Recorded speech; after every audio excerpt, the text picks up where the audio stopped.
Alright, so we got a good one here. So, Joseph Benavidez versus Askar Askarov. So, Askarov has done well for me. I've bet him in a few times. In UFC, he's obviously hasn't lost. He's still undefeated in his professional career. But yeah, so he's been a bit of a money train for me. Seems to be the underdog a fair bit, but yeah. So yeah, we'll talk about Joe B first. He's nearly 37. What's his motivation now? You know, he got beat down twice by the champ, Davison Figueiredo. You know, he's probably looking to redeem himself, I guess. He's never going to get another title shot. He's probably just fighting for cash now, pretty much. And he took a lot of damage in his last two, so how's he going to come back from that? And for Askar Askarov, he's had a really tough run in the UFC, to be honest. Like, his debut was against Brandon Moreno. And I think that was Moreno's first fight back in the UFC as well. So they didn't know how good he was and how much he'd improved, I guess, since the UFC cut him.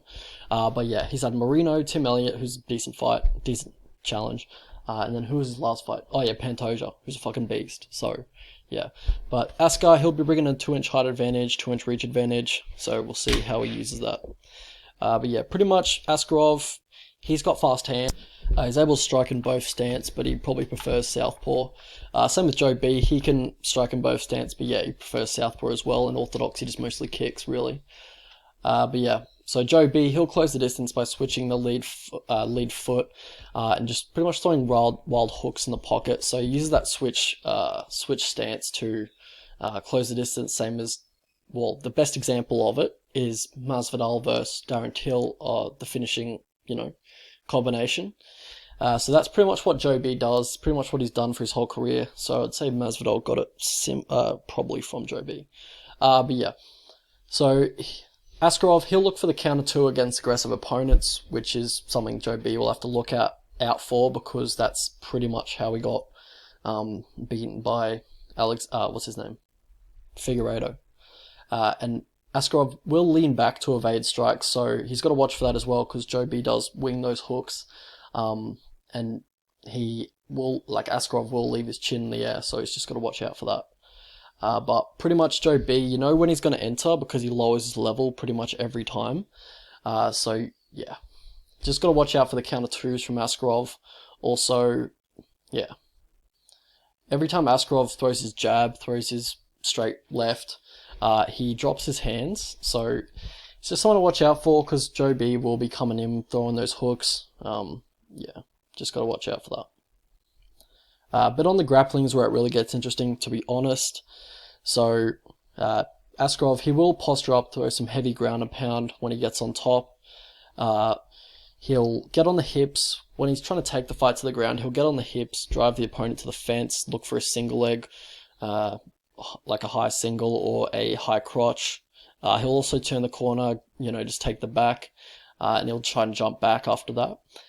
But yeah, so that's pretty much his takedown. Like, he has a fair amount of takedowns in his arsenal, but that's the main ones he goes to.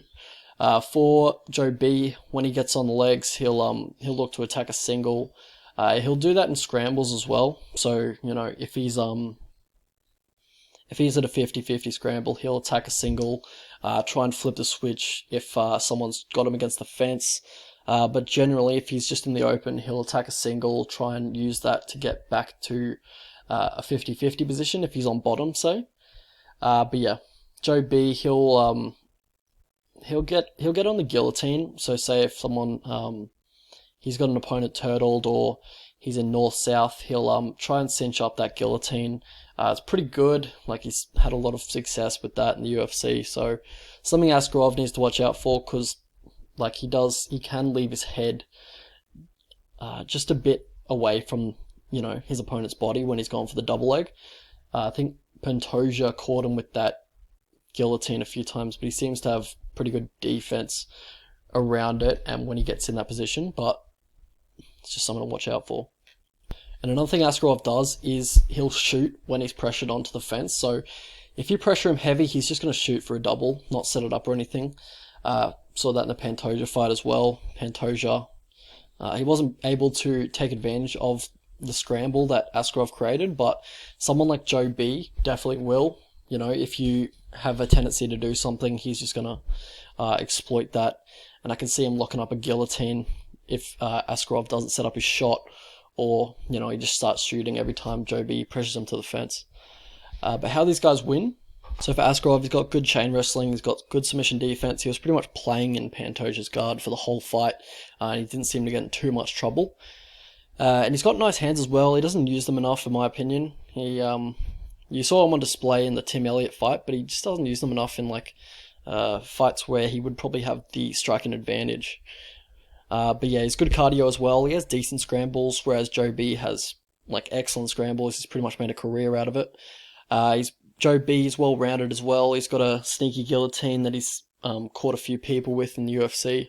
He's got excellent cardio as well. So both these guys won't be tiring out in this one.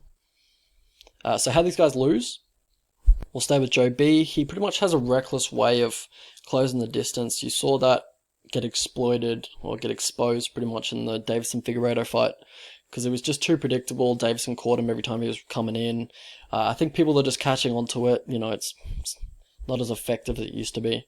Also, he carries his hands low pretty much all the time, and his chin isn't the best now, so you just got to watch out for that if you're going to do that still. But yeah, it seems like his speed is slowing a little bit.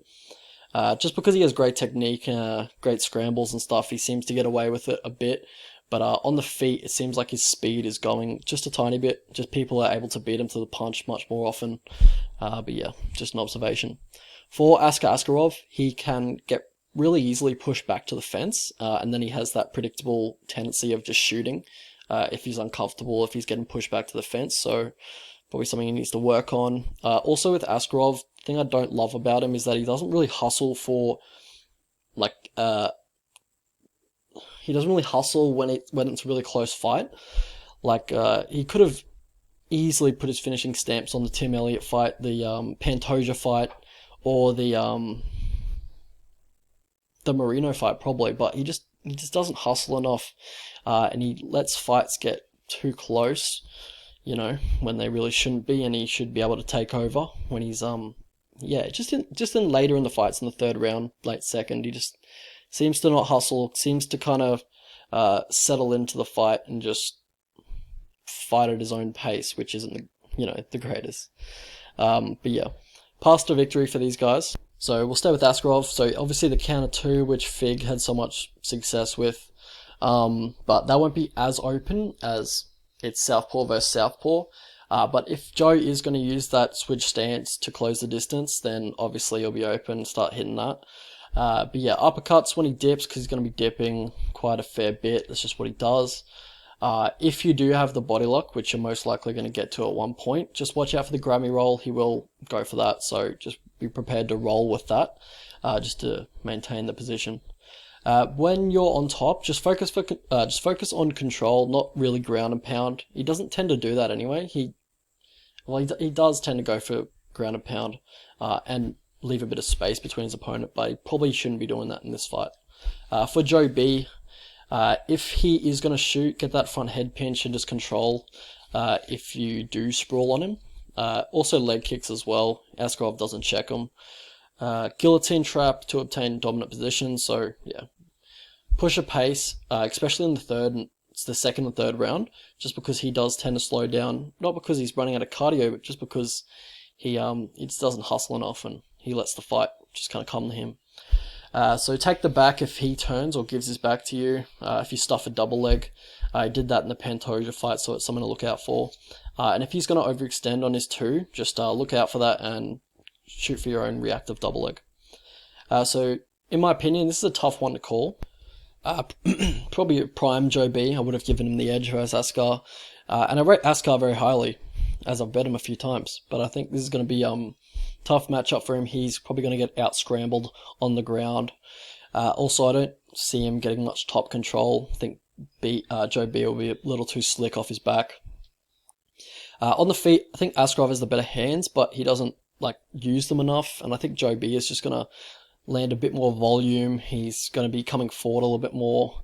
Also the scrambling when he's shooting. It's too close to call in my opinion. Probably a 50-50. I think the line's about right. But the prediction, I'll just have to edge Joe. I think Joe by decision. So yeah. Yeah, my opinion, no value here. I think it is absolutely a pick'em, but I'd have to lean Joe. But yeah, absolutely no value on the line. We'll wait till the other props come out.